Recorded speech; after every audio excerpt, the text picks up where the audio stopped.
I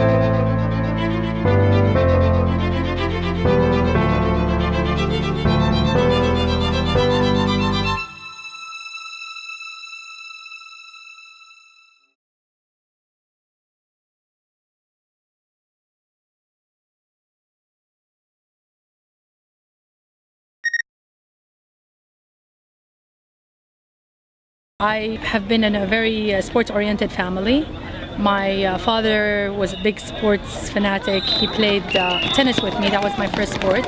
We were introduced to a lot of sports icons that used to come to Jeddah, Saudi Arabia to perform pilgrimage, like Muhammad Ali Clay. I remember meeting him as a child, meeting figures like Imran Khan, the world's cricket champion.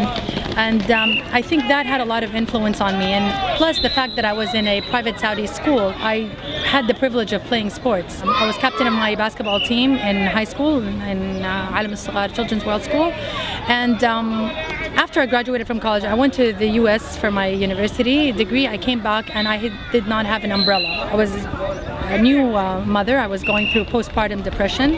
And it was a really very low point of my life.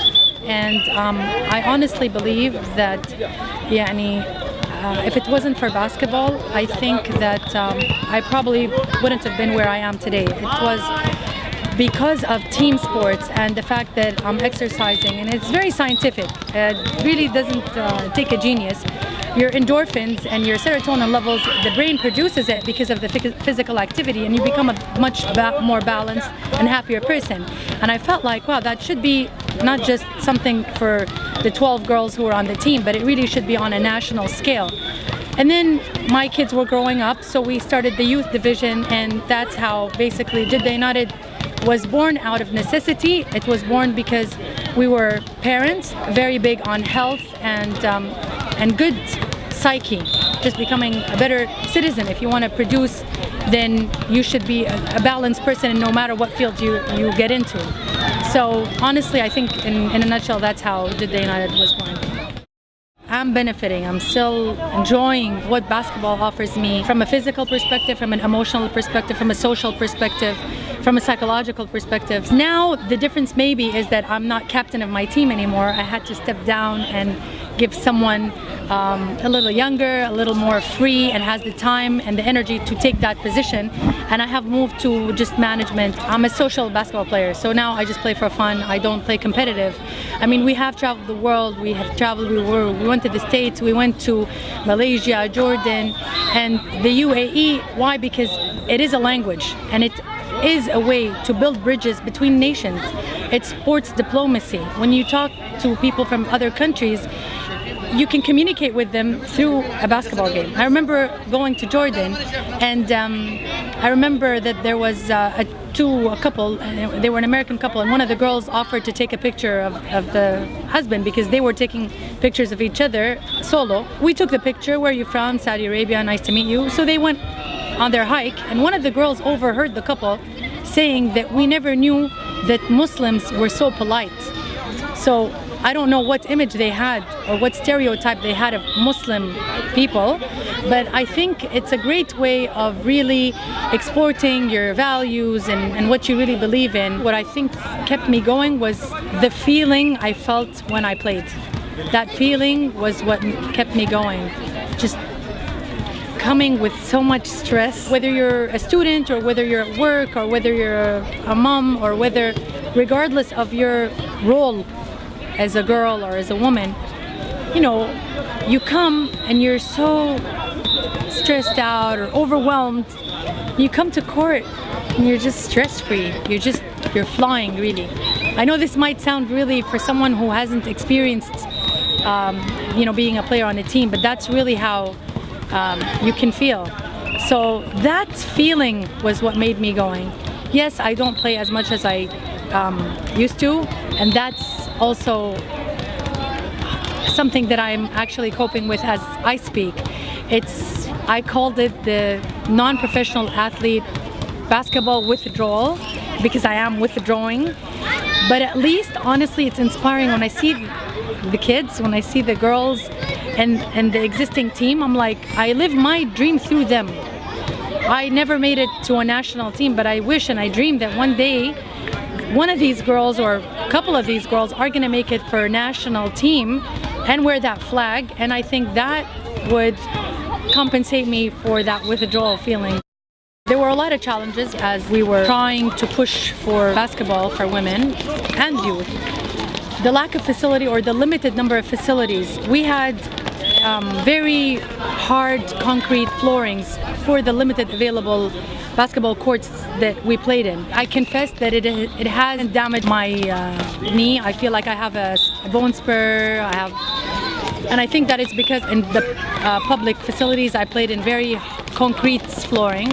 Thank God this facility is rubber, so it's safe and it's good for the longevity of, you know, for the girls to be able to play as long as they can. And obviously when you don't have PE in universities and you don't have it as a department, then you're not going to have the sports professionals.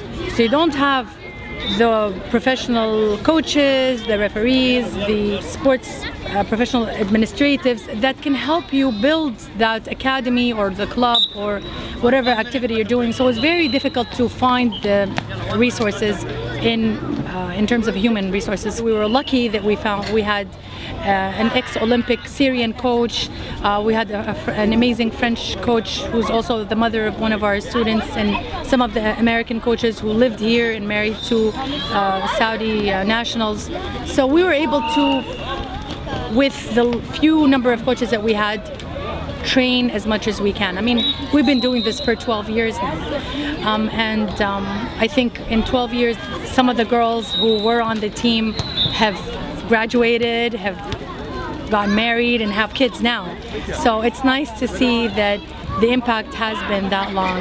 One of the greatest, I think, challenges were the mindset of the Saudi society regarding women's sports.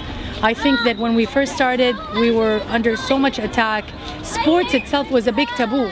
We had people from high positions in this country attack us and basically call us names in newspapers, in blogs, and that was a very sad part of history, and it has, I think, continued up until I think when the Saudi women made it to the Olympics in 2012. I think that was a major turning point in the history of women's sports.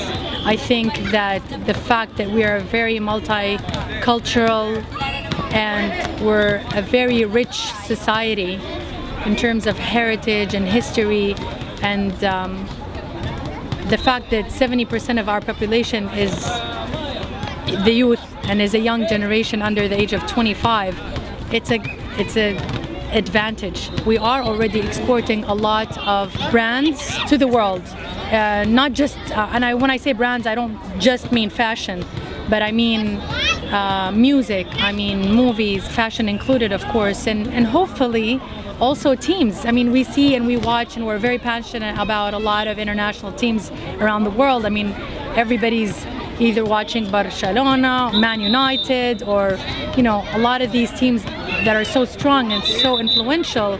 And I hope that one day we can also export a team from the region that people in the US or England can be supporting passionately the way we support it right here.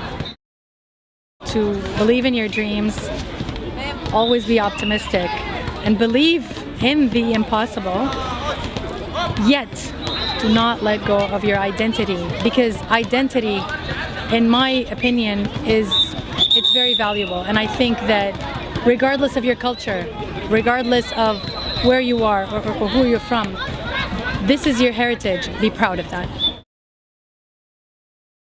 The opportunities that these girls have today are much more than the opportunities that we had. We had to actually struggle for the approval of women's sports. Today, I think, to a great extent, the society is much more aware and much more educated about the importance of female sports, yet there are segments in society that are still opposing it and do not understand the value and the importance of it. But I think that the challenges are much less than what we had, but I still think that there is a lot yet to come. We still don't have PE in government schools, and that is the majority of the schools in the kingdom. So I think they are the future professionals that will teach the rest of the Saudi girls who do not have the privilege or the opportunity to play sports. I believe we did it. I believe we're doing it. So yes, I believe we can do it. نحن قادرات.